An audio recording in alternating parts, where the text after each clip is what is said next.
feel like a princess.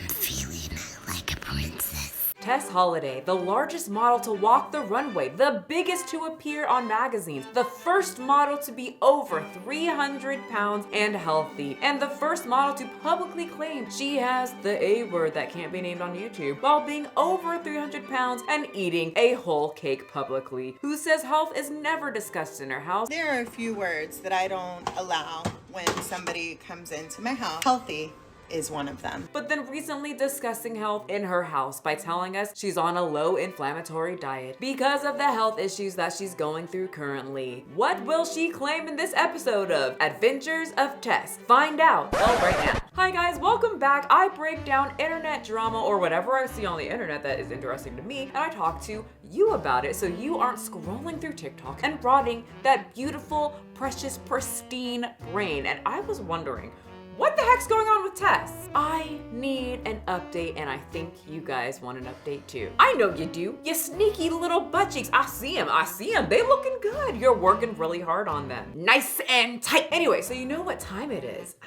It's another fat chick video. It's all about Miss Tessie girl. Yeah. All right, enough of that. So you know how we talked about a while ago, all the people complaining about the people in this community losing weight and how they said you got a following off of being someone's safe space, and now you're not someone's safe space because you're talking about calorie deficits and other things that traumatize people in this community. You know, like how obesity affects your health. Oh, you said the H word. You can't say that. Your body does not know the difference between a chicken Caesar salad or this. Well, Tess Holliday is kind of one of them and is upset that people are losing weight and turning their backs on fat people by speaking out about the body positive community. That's right, she has jumped on the bandwagon of body positive community isn't a cult. We always praise the people that want to lose weight and don't want to jiggle around with us when we do our joyful movement ceremonies or whatever they call. That's totally normal because they refuse to call things exercise for some reason. Seeing another plus size influencer lose weight just to turn around and blame the body positive community. And well, there she is looking sad and upset, laying into her pillow like, God damn it, geez, this again? Weight loss? You know, we lost another one. You guys, our community's getting smaller in both ways. People are losing weight and they're leaving us. I nest a hug, LOL. So let me just take a poll really quick here. Raise your hand if someone losing weight has traumatized you enough to make you run to your room, cry into a pillow, and then film a TikTok. Nobody raised their hand because that is not our community. And if you did raise your hand, stop it, get some help. Maybe a therapist. Can I introduce you to mine? If you're a mom, listen up. Non-moms, do not listen. Cover your ears. I want to see everyone do it. We're working on the honor system here. Shh, don't listen. I don't know if you guys have been experiencing this, but something that I have been noticing is I've had a lot of people have diet talk while at the table or in a vicinity where there's food involved when my kids are around. Not diets during dinner. Save it for dessert, people. My God, you have no etiquette.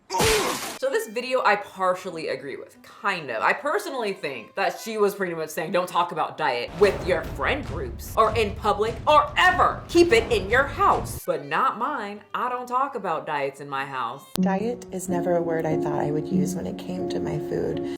Some people talk about diets. I guess you can ask if they can stop, but at the same time, I have binge eating disorder. I get very jealous of people who tell me that they go balls to the wall and eat a whole cake. Why? Because I want to. That sounds so much fun, but the problem is I will eat that cake and it will trail along forever. Do I go tell them to, not tell me about their festivities? Or do I go complain that they're telling me about them eating a whole cake or maybe eating out of the center of a cake like Tess Holliday? No, because my problem is my problem. I'm not gonna go demand mukbangers or bangers. I don't know, you guys always tell me how to say it, but then you guys all fight amongst each other on how to say it. So I'm gonna say whatever I want. Today it's gonna be mukbang, mukbang. I'm gonna say both. I'm not gonna go tell some mukbanger to go stop doing what they're doing because them eating makes me wanna go eat a whole cake too. Or Tess Holliday eating her cake. You whatever you want. I'll just scroll. But I do agree with the end of what she says. Children, young adults, try to be conscious when you are maybe talking about your body, especially you know, the weight loss drugs, or maybe different celebrities that you feel a way about with their bodies, which is weird, but people discuss other people's bodies. I think that's a good thing, as I don't think you should say things like, oh, I have cellulite, I hate myself, I look like Shrek, oh my god, I have a wrinkle on my face. Aging is hideous. Everyone should fear it, and it's horrible. Nobody should age. Just die around 25 before you get a wrinkle. Okay? Little 3-year-old Jessica. I do think kids pick up on that quite a lot. So that's nice that she's looking out for all the little children. It's not a selfish expression at all. And even I myself, I'm like having a hard time with like hearing it all the time. So it was mostly about you. I guess it's only okay if Tess talks about her diet. About that too. She was talking about her anti-inflammatory diet in front of her son while she cooked the sizzling sausage we all remember. Excuse the sound of sizzling sausage. This makes me wonder about who Tess surrounds herself with. She hangs out with people who talk about their diet all the time to the point that she's tired of hearing about it all the time. You don't care if someone says they look like Shrek because you said Shrek would want to have sex with you. The anime. Okay. Shrek would see me and be like, that's my girl. That's my dream woman. I've been waiting for her. So that TikTok was actually really funny to me. Someone said, princess? Even Shrek would say no way. Which to me, dumb comment. Now I see why they don't show their face. You suck at trolling. Shrek would love Tess. Let's just be real right now. Anyway, do you want a funny story? Not from me.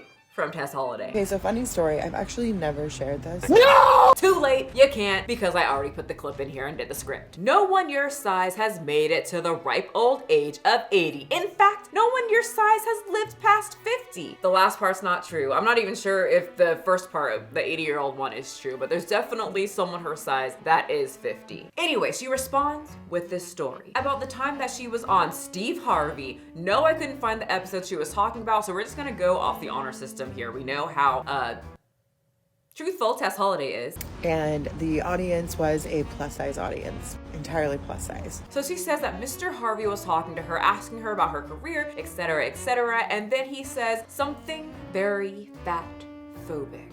You don't see too many people that are older that are your size. Was that rude? Yes. But is it the truth? Also yes. And she didn't link the episode or anything. Maybe it never aired, but she didn't give any context, so I kind of have to put some pieces together. I feel like she was probably talking about she's 300 and healthy and fit, like her magazine spread said that she was, and he was like, is your ass this big cause you just see fast food? Anyway, look at what she tells Steve next. And as quick as I could, I looked at him. I'm sure you did that. And I said, well, you must not be where I'm from.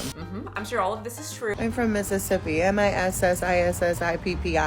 Okay, we're not good at a lot of things, but what we are good at is being fat.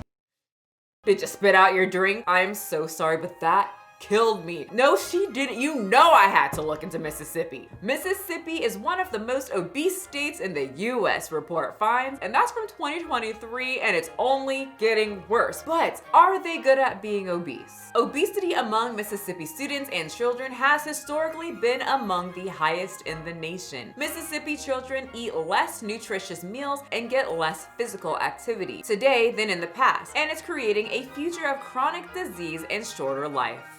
Well, maybe she means Mississippi is good at being obese as in they are the top fat state. And well, she's wrong there, okay? You guys came in fifth. Boo, you stink! So if you guys remember the last Tess Holliday video months ago, Tess was saying how she got thrown out, her words not mine, of the fashion industry for being too fat. So she's still kind of dwelling being, you know, fat shamed out of the community because according to you guys in the comment section, I don't know if this is true, but some people were saying that they work in the fashion industry and they were saying that one, she was trending at the moment, so of course companies banked on that, and two, when she was working with people, she got even bigger than what she started with, and she's definitely put on a lot more weight than when she started, and she wasn't fitting into any of the clothes anymore. So already big Tess was too big for a lot of the clothes. She got even bigger, and now there was less options. A lot of the stylists couldn't work for her. Those are words from my comment section. I don't know if it's true. I'm not in the fashion industry. I wear the same shirt almost every single video. Tank top from Ross. I don't know brands. I still think baby fat is a thing. Is it a thing? Anyway, so she's still dwelling on all of this. Thinking you were part of collectively shifting the modeling industry, and over a decade later, there's less plus size representation than ever. All that work and what did it get me? Diabetes. Bad knees. Well, in that past video, she also said that she has to figure something out. And well, a little update, she did figure it out. She is now a diversity consultant and she's already making a difference. Stop scrolling because I have something absolutely iconic to share with you. You're going to freak out. With my help, Pinterest has launched a new body type range tool and I helped build it. So for those of you that aren't aware, I've been doing consulting with brands about diversity and inclusivity, and Pinterest is one of them.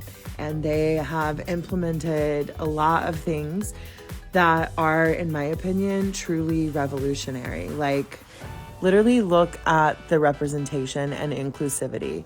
You will be able to search by your body type. Now, I personally think that this is great. Bigger women need to be able to see clothes. And personally for me, if I think I look cute, then I'm a little bit more confident. How can you guys critique this? Well, I already have one. Did you tell them, Tess, to implement muscular body types? Let me see. Okay, so mostly men that are half naked came up. Turn down for what? This is it. Can I start an uprising? I'm tired of not having perfect representation of a female muscular body in the media, and now not on Pinterest.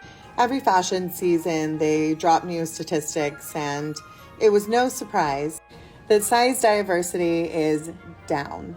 And this isn't just in Milan. London just had their fashion week, and I noticed it there as well too. The numbers I don't think are out from that yet.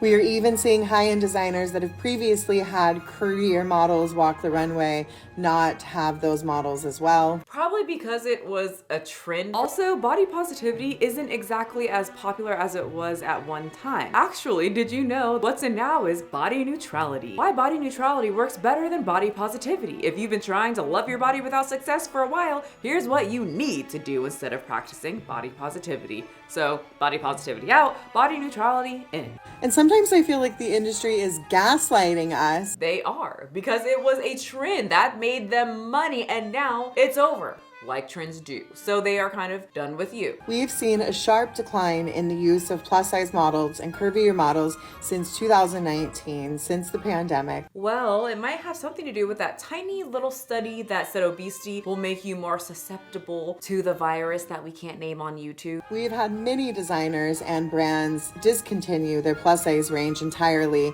or limit its offering to what was already a small offering. So usually when companies stop something, that means it just wasn't selling. If you and your little fledglings bought all the products, they would probably produce more. The numbers probably just weren't there, and so business-wise, you're not gonna keep selling something that no one's buying. And I'm not gonna lie, some of this has also had me feeling like, damn, like, why even bother? Why?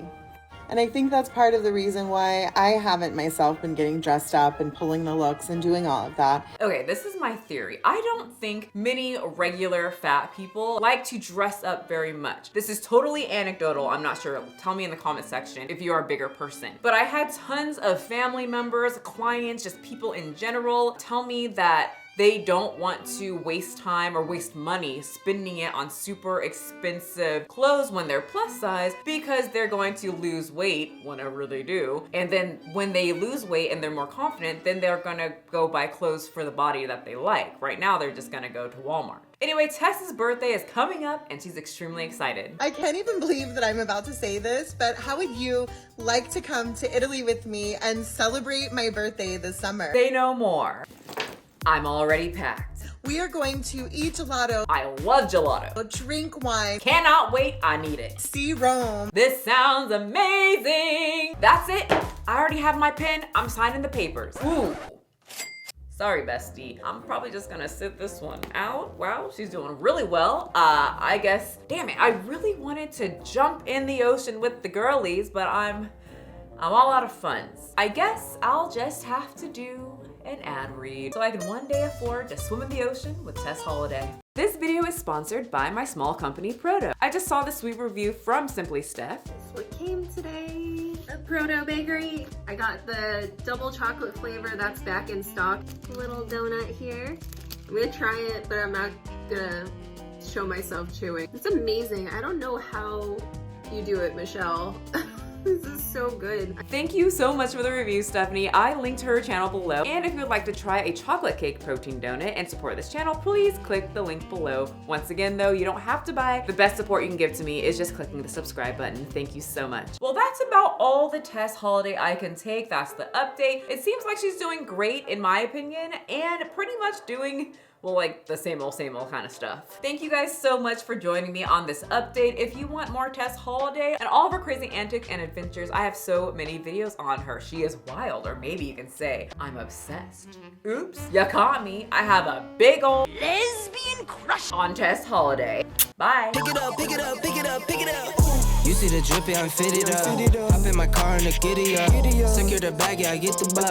Pick it up, pick it up, pick it up. You see the drippy, I'm fitted up. Hop in my car and the giddy up. Secure the bag, yeah, I get the bus. Pick it up, pick it up, pick it up, pick it up. I've been on the flex since flex on.